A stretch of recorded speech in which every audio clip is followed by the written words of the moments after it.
El presidente de Estados Unidos, Barack Obama, recibe a medio centenar de jefes de Estado y cancilleres para su última cumbre sobre seguridad nuclear, una iniciativa personal que busca construir una red global de protección para impedir que unas 2.000 toneladas de material nuclear puedan provocar muertes.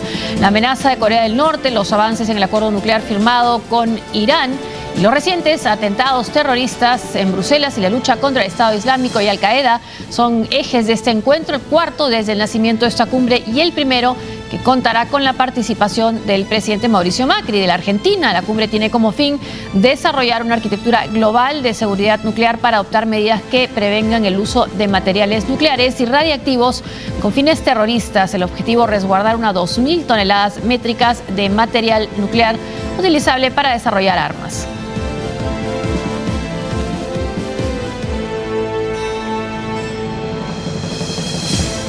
Bueno, esta cumbre se viene realizando en este momento en Washington, D.C., en la capital de Estados Unidos. Vemos imágenes que nos están llegando en este momento. Son los mandatarios que no han asistido. Son, por ejemplo, el de Rusia. El presidente ruso Vladimir Putin ha dicho que no va a ir por discrepancias que sostiene con los otros. Ahí está el presidente de Francia, François Hollande, llegando, parece ser, a una de las reuniones. Los otros que están participando en esa reunión. Bueno, como decía, Vladimir Putin ha decidido no asistir y lo ha hecho por discrepancias con el resto del grupo que participa en esta cumbre. La presidenta del Brasil, ahí vemos a François Hollande entrando. La presidenta de Brasil, Dilma Rousseff, no ha ido por la crisis que se vive en su país y, bueno, además porque se daría la figura de que tomaría su cargo el vicepresidente Michel Temer en pleno proceso de juicio político. Sería quizás un buen presagio. Y, bueno, el presidente chino, y lo vemos a Xi Jinping también, que está llegando a esta reunión. Bueno, son mandatarios de potencias. Hablábamos también del jefe de Estado de la India, también de Turquía, Rajendra Modi, debe estar por llegar también en este momento. Está hablando Xi Jinping, el primer ministro chino. Y también se está hablando, Oscar, de no solamente el tema de armas nucleares, sino también la energía nuclear se usa con fines pacíficos también.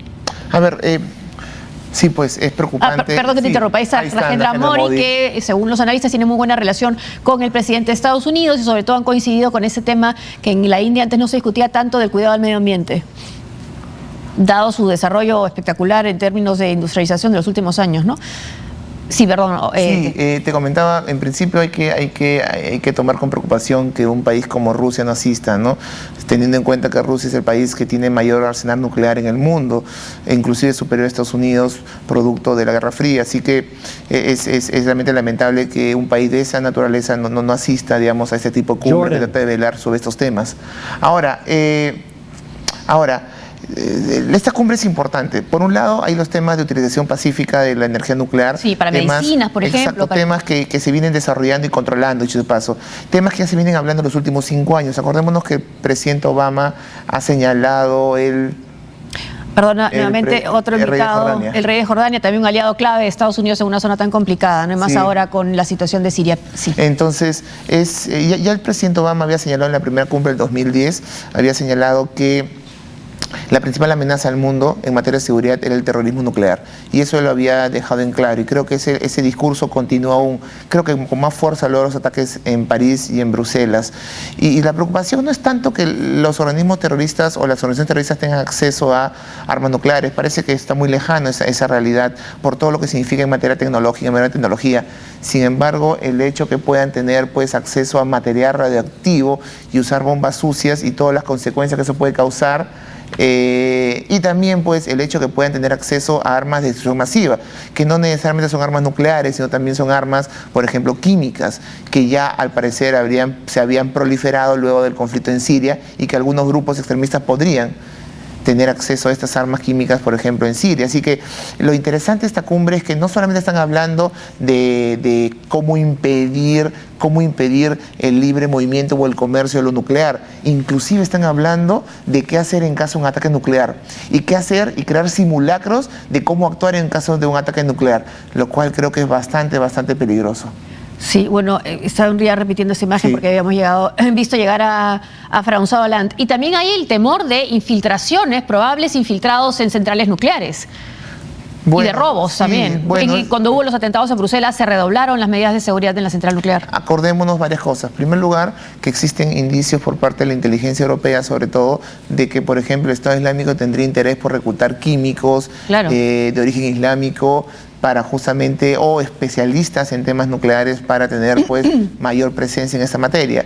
Dos, acordémonos que también que en términos cibernéticos en los últimos años ha habido muchos cuestionamientos y utilización de gusanos, ya sea para extraer información o para dañar información, algo que por ejemplo una práctica habitual contra el régimen iraní. El régimen iraní antes del acuerdo se quejaba mucho de que desde Occidente se introducían gusanos, además de asesinar a expertos en materia nuclear en el mismo Irán, pues para recabar información o para atentar contra la información que ellos tienen. Así que tengo la impresión que eso también es parte del debate hoy en día. Claro, podríamos seguir poniendo las imágenes quizás para ir terminando y ese tema que están viniendo desde Washington, vimos también entrar, quizás la podemos repetir, la llegada, quizás repetirlo, y vimos la llegada de la presidenta de Corea del Sur, también un país que tiene mucha preocupación y dado su vecino Corea del Norte.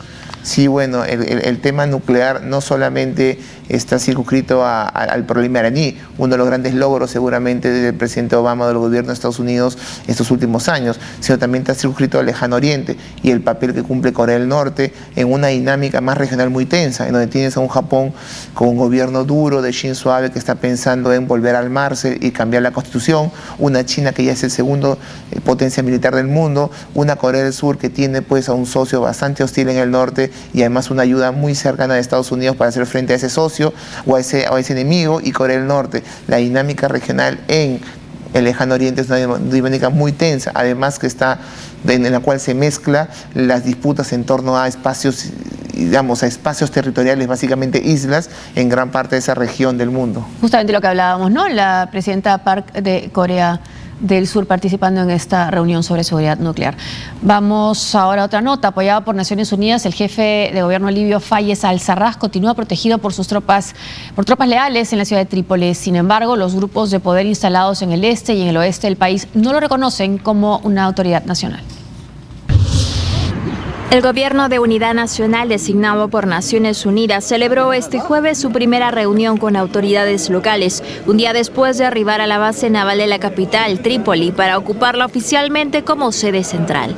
La misión procedente de Túnez busca constituir un gobierno de unificación capaz de enfrentar la expansión de los yihadistas del Estado Islámico en el país. Así lo indicó el jefe del Consejo Presidencial, Fayez al-Sarraj, quien se mostró a su vez determinado en asumir el control, pese a que su gobierno carece de legitimidad en el Parlamento de Tobruk y es visto con escepticismo por las milicias rebeldes.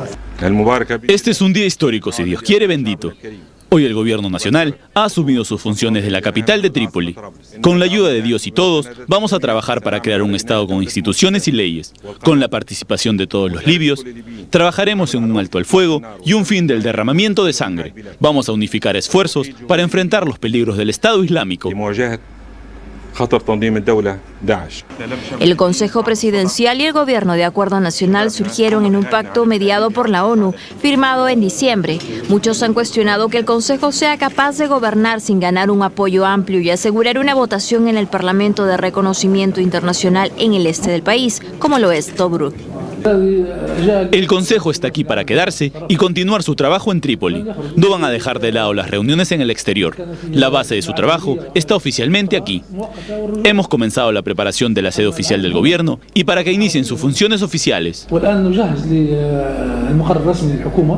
El enviado especial de la ONU a Libia, Martin Glover, celebró la llegada del Consejo Presidencial auspiciado por la ONU a Trípoli e instó a la entrega pacífica y ordenada del poder. Libia, sumergida en el caos desde la caída del dictador Muammar Gaddafi en el 2011, se ha visto afectada paulatinamente, con el recrudecimiento de la guerra civil desde agosto del 2014, cuando las milicias del Amanecer libio expulsaron al gobierno reconocido democrática e internacionalmente. La anarquía parece haberse apoderado de la nación del norte africano. Actualmente existen dos gobiernos en el país, el de Trípoli, dirigido por un grupo armado islámico y no reconocido internacionalmente, y otro en el exilio, el de Tobruk, que hasta ahora cuenta con el respaldo de la ONU.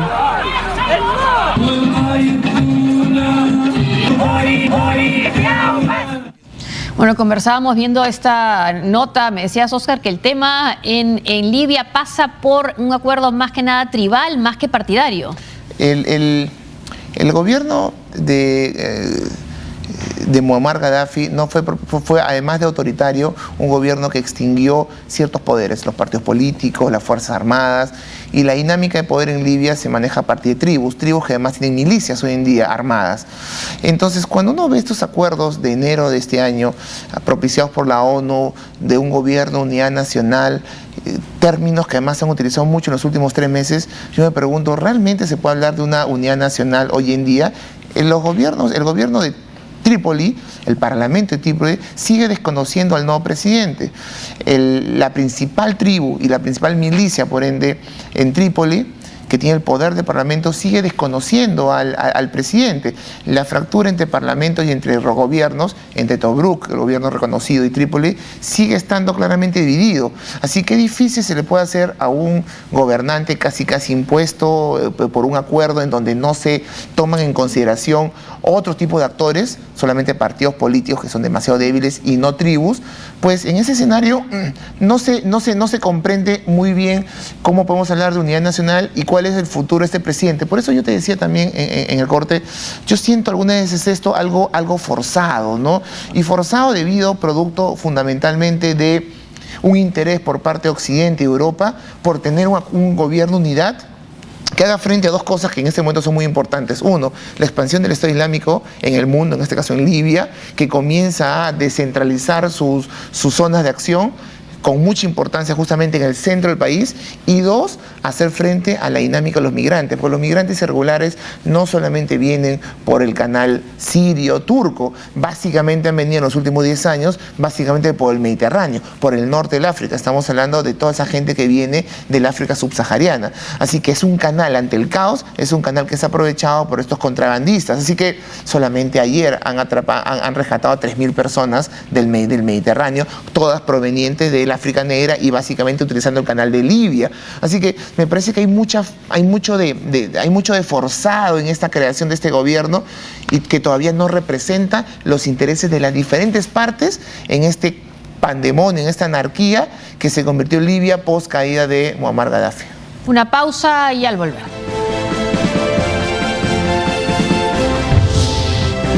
Renuncias y quejándose del gobierno, pero también marchas contra el impeachment.